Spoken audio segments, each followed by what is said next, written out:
Telugu cinema ఇండస్ట్రీలో ఏదైనా ఒక సినిమా హిట్ అవుతే చాలు, మేబీ జనాలకి ఇదే నచ్చుతుందేమో, ప్రజెంట్ ట్రెండ్ ఇదేనేమో, ఇలా రాస్తేనే జనాలు పెద్ద పెద్ద హిట్స్ చేస్తారేమో అని ఆ సినిమాలని కాపీ చేసే ప్రయత్నం చేస్తూ ఉంటారు.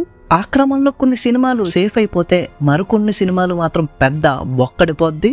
సో అటువంటి కొన్ని పెద్ద బొక్కడిపోయిన కొన్ని సినిమాల గురించి ఈ వీడియోలో మనం మాట్లాడుకుందాం. నెంబర్ 1, కంత్రి. మనందరికీ తెలిసిందే కంత్రి సినిమా పక్కాగా పోక్రి ఇన్స్పిరేషన్ తోనే డిజైన్ చేశారు అని. ఎందుకంటే పోక్రి అనే సినిమా ఇండస్ట్రీ హిట్ అప్పట్లో. దీన్ని చూసిన మన మెహర్ రమేష్ గారు ఎందుకనో తెలుగు సినిమాలకే దెబ్బేస్తూ ఉంటారు. కన్నడలో మంచి హిట్స్ ఇచ్చారు ఆయన, బట్ తెలుగులో మాత్రం రాంగ్ కాల్కులేషన్స్ తో స్టార్ హీరోస్ తో సినిమాలు చేసినప్పటికీ కూడా ఫ్యాన్స్ కి పెద్ద బొక్కే పెడతారు ఎప్పుడు కూడా. ఆ విధంగా పోక్రి సినిమాలో ఏ టైప్ ఆఫ్ డ్రెస్ స్టైల్ ఉంటుందో అదే టైప్ ఆఫ్ డ్రెస్ స్టైల్ ఇంచుమించుగా కంత్రి సినిమాలో కూడా మనం చూడొచ్చు. ఈ రెండు సినిమాల్లో కూడా హీరోలు ఎవరి మీద అయితే ఫైట్ చేస్తారో వాళ్ళ గ్యాంగ్ లోనే పనిచేస్తారు. అలాగే రెండు సినిమాల్లో కూడా హీరోలు అనాథలే. క్లైమాక్స్కి వెళ్ళిన తర్వాత పెద్ద ట్విస్ట్, అలా సేమ్ టు సేమ్ పోక్రి సినిమాలో ఏమైతే ఫాలో అయ్యారో అవన్నీ కూడా మనం కంత్రి సినిమాలో యాజ్ టీజ్ గా ఫాలో అయ్యారు మన మెహర్ గారు. అవతల వాళ్ళ ఐడియాలు కాపీ కొట్టగలం కానీ వాళ్ళ క్రియేటివిటీ టాలెంట్ ని కాపీ కొట్టలేం కదా. అలా కంత్రి సినిమా పెద్ద బొక్క పెట్టింది. నెంబర్ 2, పంచాక్షరి. అప్పటికే అనుష్కకి అరుంధతి సినిమాతో పెద్ద బ్రేక్ వచ్చింది. ఆ సినిమా తర్వాత చేస్తున్న సినిమా దట్టు ఒక డివైన్ పాయింట్ తో చేస్తున్నారు. అరుంధతిలో కూడా ఒక డివైన్ పాయింట్ ఉంటది.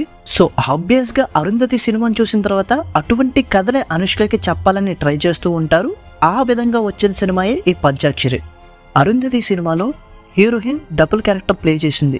అందులో ఒక క్యారెక్టర్ చాలా ఫిరోషియస్ అండ్ చాలా మెచ్యూర్డ్, ఇంకో క్యారెక్టర్ ఏమో అప్పుడప్పుడే కొంచెం మెచ్యూరిటీ వస్తున్న ఒక పెళ్ళి అవుతున్న అమ్మాయి.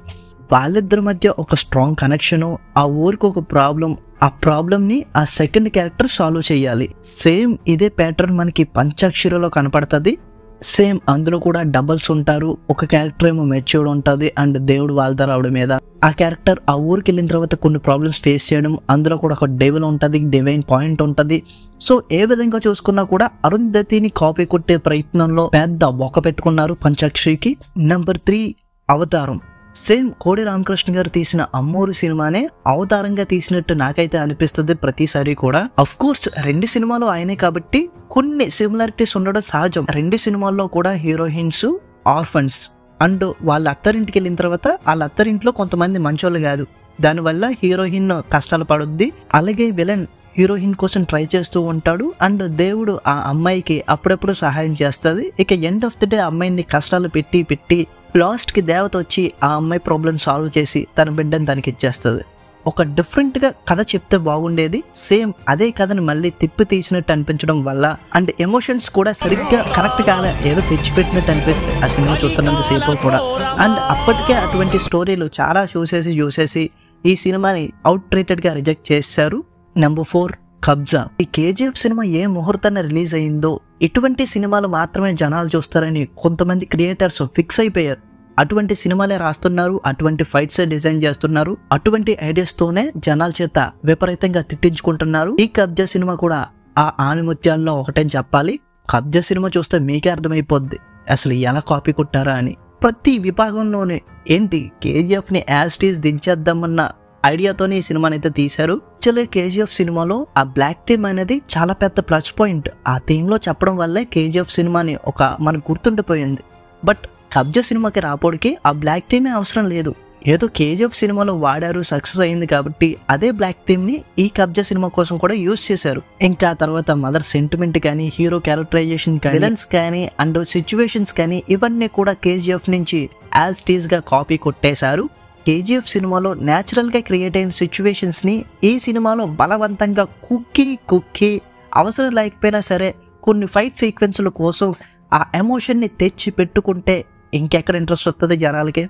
సో దానివల్ల ఈ సినిమా టీమ్ కి చాలా పెద్ద బొక్కే పడిందని చెప్పాలి. పోతే for the first time in the history ఒక పెద్ద బొక్క పెట్టిన సినిమాకి కూడా సీక్వెల్ తీయబోతున్నారు. అది ఎలా ఉంటుందో చూడాలి మరి. ఇంక ఫైనల్లీ ఒక్క మగాడు. ఏం చెప్పాలి ఈ సినిమా గురించి? ఒక్క మగాడు.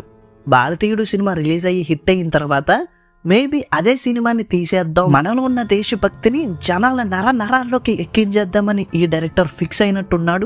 ఏ రేంజ్ లో నరాల్లోకి ఇంకిందంటే ఒక్క మగాడన్న పేరు ఎత్తితే చాలు జ్వరం వచ్చేసేటట్టు తనకు జరిగిన అన్యాయం కోసం పోరాడుతూ ఇంకెవరికి ఆ అన్యాయం జరగకుండా పోరాడుతూ ఉంటాడు. అలాగే సినిమాలో ఒక యంగ్ కమల్ హాసన్ కూడా ఉంటాడు. సేమ్ అదే ప్యాటర్న్ లో మన బాలయ్య బాబు కూడా ఒక ఓల్డ్ గెటప్ వేసేసి విచిత్రంగా ఆ శత్రువుల్ని హింసిస్తూ మన దేశం కోసం పోరాడుతూ తన ఫ్యామిలీకి దూరంగా ఉంటూ దేశానికి సర్వీస్ చేసేస్తూ ఉంటాడు. ఇంకా సిమ్రాన్ క్యారెక్టర్ చేసే క్రింజ్ ఉంటది.